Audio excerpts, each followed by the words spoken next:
నంద్యాల జిల్లా నంద్యాల గాంధీ చౌక్ లో వైఎస్ఆర్సీపీ పార్టీ ఆధ్వర్యంలో ప్రభుత్వ మెడికల్ కాలేజీలను ప్రైవేటీకరణ చేయడాన్ని నిరసిస్తూ కోటి సంతకాల సేకరణ కూటమి ప్రభుత్వం చేస్తున్న తీరును నిరసిస్తూ గాంధీ విగ్రహానికి పూలమాలలు వేసి ప్రజలతో కోటి సంతకాల సేకరణ చేపట్టిన మాజీ ఎమ్మెల్యే శిల్పా రవిచంద్ర కిషోర్ రెడ్డి మరియు ఎమ్మెల్సీ ఇసాక్ బాషా లేని భ్రమరావతికి మాత్రం వేల కోట్ల రూపాయలు వెచ్చించే చంద్రబాబు పేద మధ్యతరగతి విద్యార్థుల భవిష్యత్తుకు ఉపయోగపడే మెడికల్ కాలేజీలను నిర్మించేందుకు మాత్రం డబ్బులు లేవనడం సిగ్గుచేటని అన్నారు. చంద్రబాబు దుర్మార్గపు నిర్ణయం వల్ల రాష్ట్రంలోని పేదలకు వైద్యం అందకుండా వైద్య విద్య అభ్యసించకుండా చేసేలాగా తీసుకుంటున్న నిర్ణయాన్ని వెనక్కి తీసుకోవాలని డిమాండ్ చేశారు. ఆంధ్రప్రదేశ్ రాష్ట్రంలో మునుపెన్నడూ ఎవ్వరూ చేయని విధంగా ప్రభుత్వ మెడికల్ కాలేజీలను తీసుకువచ్చి పేద మధ్యతరగతి విద్యార్థులకు వైద్య విద్యను అందించేందుకు వైఎస్ జగన్మోహన్ రెడ్డి కృషి చేస్తే ఇప్పుడు కూటమి ప్రభుత్వం చంద్రబాబు మాత్రం పేద మధ్యతరగతి విద్యార్థులకు వైద్య విద్యను దూరం చేసేందుకు కుట్రలు చేయడం సరైన నిర్ణయం కాదని వెంటనే నిర్ణయాన్ని వెనక్కి తీసుకోవాలన్న వైఎస్ఆర్సీపీ మాజీ ఎమ్మెల్యే శిల్పా రవిచంద్ర కిషోర్ రెడ్డి.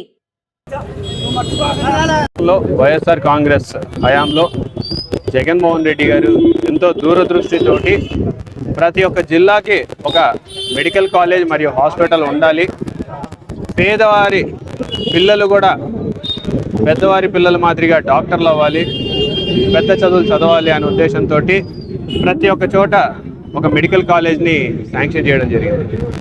అందులో భాగంగా మా నంద్యాల నియోజకవర్గానికి, నంద్యాల జిల్లాకు కూడా నంద్యాల పట్టణంలో ఒక మెడికల్ కాలేజ్ని శాంక్షన్ చేయడం, అది దాదాపు ఈ సంవత్సరంతో పోలిస్తే 3వ సంవత్సరం అడ్మిషన్స్ కూడా ఈరోజు ఇవ్వడం జరిగినాయి. మరి దాదాపు 450 మంది డాక్టర్లని తయారు చేయడానికి ఈరోజు నంద్యాల మెడికల్ కాలేజు ఇక్కడ ఉందనే వాస్తవాన్ని నంద్యాల ప్రజలందరూ కూడా చూస్తున్నారు. దురదృష్టం ఏంటంటే ప్రజలందరికీ కూడా మెడికల్ కాలేజీలు వచ్చినాయనే వాస్తవం తెలుసు, కానీ ప్రభుత్వానికి మాత్రం మెడికల్ కాలేజీలు కనపడటం లేదనేది నిజంగా చాలా దుర్మార్గమైన చర్య.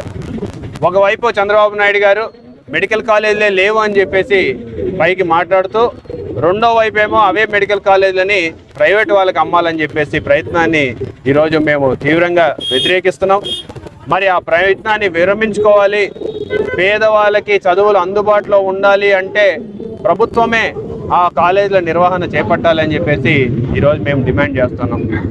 రాష్ట్రంలో వైఎస్ఆర్ కాంగ్రెస్ ప్రభుత్వానికి ముందు కేవలం 12 మెడికల్ కాలేజీలు ఉంటే ఆ 5 సంవత్సరాల్లోనే జగన్మోహన్ రెడ్డి గారి పుణ్యమా అని చెప్పేసి 17 మెడికల్ కాలేజీలకి శాంక్షన్ రావడం జరిగింది.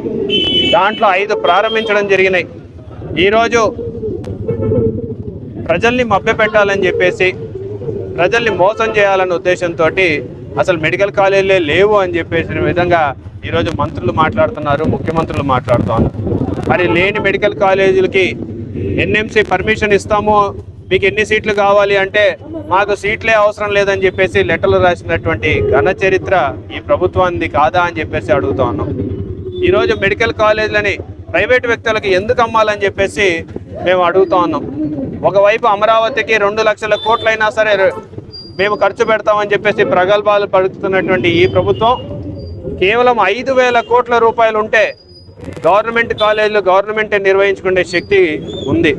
మరి 5,000 కోట్లు ఈరోజు లేవంట, కాలేజీలు నడపడానికి 5,000 కోట్లు లేవంట. కానీ ప్రజల రాజధాని అని భ్రమరావతి అని చెప్పేసి ఒక అమరావతి నిర్మిస్తున్నాము అని చెప్పేసి ప్రజలకి ప్రగల్భాలు పలుకుతున్న ఈ ప్రభుత్వం 2 లక్షల కోట్ల రూపాయలు ఎక్కడి నుంచి సమకూరుస్తారు అని చెప్పేసి మేము అడుగుతున్నాము.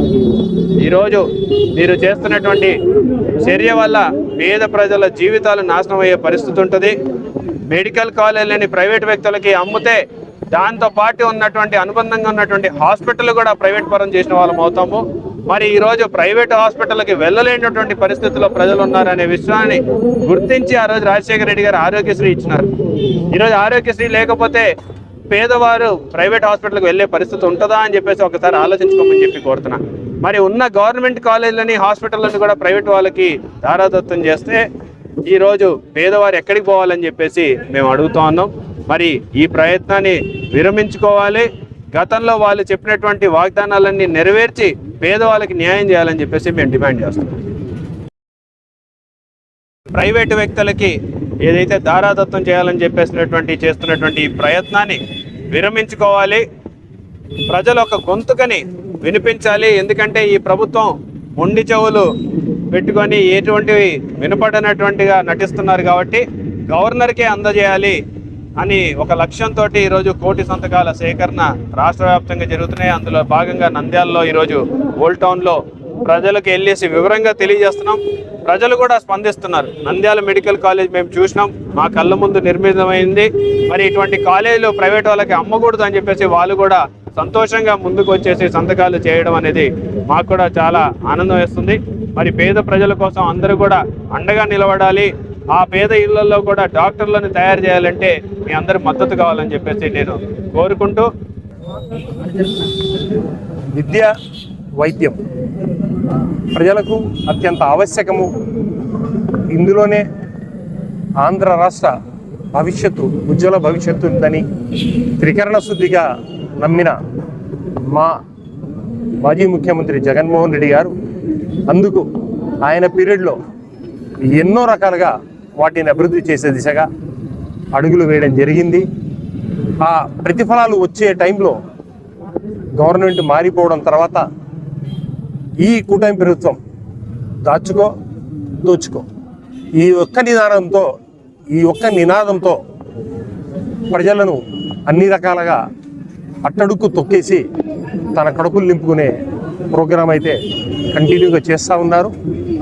అందులో భాగంగా ఆంధ్ర రాష్ట్ర చరిత్రలో ఎప్పుడూ లేని విధంగా మా జగన్మోహన్ రెడ్డి గారు 17 మెడికల్ కాలేజీలకు పర్మిషన్ తీసుకొని వచ్చి దానికి 3,000 కోట్ల రూపాయలు ఖర్చు పెట్టి దానిని తీసుకొని పోయి అందులో 5 మెడికల్ కాలేజీలు ఆచరణలోకి వచ్చి ఎడ్యుకేషన్ కూడా స్టార్ట్ చేసిన తర్వాత ఈ కూటమి ప్రభుత్వము అన్నిటినీ ప్రైవేట్ పరం చేయాలా, పీపీపీ మోడ్లోకి తీసుకొని పోవాలనే ఒక దురుద్దేశంతో ఒక నికృష్టపు చర్యకు రెడీ అయ్యి వాళ్ళు దీనిలకు అడుగులు వేయడం అనేది చాలా హేయమైన చర్య. పీపీపీ మోడ్ అనేది ప్రైవేట్ పబ్లిక్ పార్ట్నర్షిప్ మోడ్లో అన్నిటినీ అమ్మడం తప్ప వేరే ఏమీ కాదు. ప్రజలకు, పేదవాళ్లకు ఈ ఉచిత వైద్యాన్ని దూరం చేయడం తప్ప వేరే ఏమీ కాదు. పేదవాళ్ళు మెడికల్ కాలేజీ సీట్లోకి పేద విద్యార్థులు రావడం అనేది ఎంతో కష్టమైన పని. మా జగన్మోహన్ రెడ్డి గారు సెల్ఫ్ సస్టైన్డ్ మెడికల్ కాలేజీలు ఉండాలి, వాటికి కూడా కొంత ఆర్థిక వెసులుబాటు కావాలి అని చెప్పేసి కొంత ఫెసిలిటీస్ చేసిన తర్వాత ఏ కేటగిరీ, బి కేటగిరీ, సి కేటగిరీగా ఉండి సి కేటగిరీ వాళ్లకు 20 లక్షల రూపాయలు, బి కేటగిరీ వాళ్లకు 10 లక్షల రూపాయలు, ఏ కేటగిరీ కేవలం 15,000 రూపాయలుగా ఫీజులు ఫిక్స్ చేసి దానికి సెల్ఫ్ సస్టైన్గా డెవలప్ చేస్తే వాటిని మనకందరికీ తెలిసిన విషయమే. లోకేష్ సాక్షిగా క్లియర్గా చెప్పడం జరిగింది, మేము వస్తానే వీటన్నిటినీ రద్దు చేస్తామని చెప్పేసి. అలాగే పవన్ కళ్యాణ్ గారు పెడనలో తన పబ్లిక్ మీటింగ్లో చెప్పడం జరిగింది, మేము వస్తే రద్దు చేస్తాము, వీటిని ప్రజలకు పూర్తి ఉచితంగా మేము వైద్యాన్ని, మెడికల్ సీట్లను ఇస్తామని చెప్పడం జరిగింది. వాళ్ళు అధికారంలోకి వస్తానే వాళ్ళు పీపీపీ మోడ్లో ప్రైవేట్ దత్తత చేయడానికి ఏ రకంగా ముందుకు వేస్తూ ఉన్నారో మనకందరికీ తెలుసు. మాట మార్చడం అనేది చంద్రబాబు నాయుడు గారి నేజం. ఆ రకంగానే ఇప్పుడు చేస్తూ ఉన్నారు. మా జగన్మోహన్ రెడ్డి పేదల పక్షాన ఉండే వ్యక్తి. ఖచ్చితంగా ప్రైవేటు పరం చెయ్యనివ్వము. మా గవర్నమెంట్ వస్తే ఖచ్చితంగా ఎవరైతే ఇప్పుడు ప్రైవేటుగా తీసుకొని టెండర్లకు పాల్గొంటారో ఆ టెండర్లన్నీ రద్దు చేసి మేము మళ్ళీ దాన్ని ప్రభుత్వపరమే చేస్తామని చెప్పడం జరిగింది. అందులో భాగంగా ఎన్నో రకాల ప్రైవేట్ పరం చేయడానికి వ్యతిరేకంగా ఎన్నో కార్యక్రమాలు మేము చేస్తూ ఉన్నాము. అందులో భాగంగా 1 కోటి సంతకాల సేకరణ కింద సంతకాలు చేసి గవర్నర్ గారికి వినతి పత్రం ఇచ్చేసి ఈ ప్రైవేటు పబ్లిక్ పార్ట్నర్షిప్ మోడ్ను తీసేయమని చెప్పేసి కోరుతూ విన్నవించడం జరుగుతూ ఉంది. అందులో భాగంగా నంద్యాలలో ఈరోజు 1 కోటి సంతకాల సంకలన చేస్తూ ఉన్నాము. దయచేసి ప్రజలందరూ దీనికి సహకరించవలసిందిగా కోరుతా ఉన్నాను. ఇప్పుడు మీరందరూ చూస్తూ ఉన్నారు ఎంత మంచి సపోర్ట్ ఇక్కడ వస్తూ ఉందో మాకైతే సంతోషం ఇస్తూ ఉంది. ఈ రాక్షస కూటమి ప్రభుత్వము ఎప్పుడు పోతుందా దేవుడు అని చెప్పేసి ప్రజలు కోరుకుంటా ఉన్నారు. మరొక్కసారి మేమందరి ప్రజలకందరికీ స్వచ్ఛందంగా సంతకాలు పెట్టేసి దీన్ని విజయవంతం